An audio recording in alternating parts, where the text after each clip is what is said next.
પ્રગટ થાય છે અને મારા અંશો ભાઈના રૂપ લઈને પ્રગટ થાય છે, હું રઘુવંશની ધજા ફરકાવી દઈશ.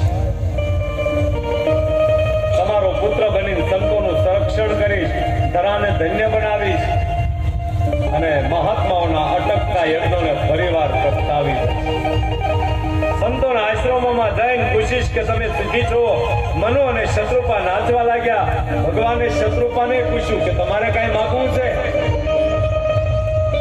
કસોટી કરે, પતિ પત્ની જુદા તો નથી ને?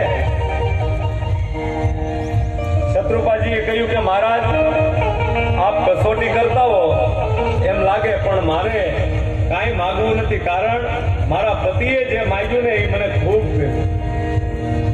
કેમ? મારે એમાં કાંઈ ફેરફાર કરવો નથી, કારણ કે પુત્ર બનીને આવશો ત્યારે માં તો હું બનવાની ને.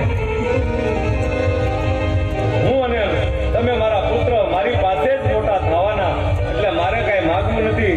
આજ જેટલો લાભ મને મળશે એટલો બીજા કોઈને મળવાનો. આજ બાપ વિચારો કરો બ્રહ્મને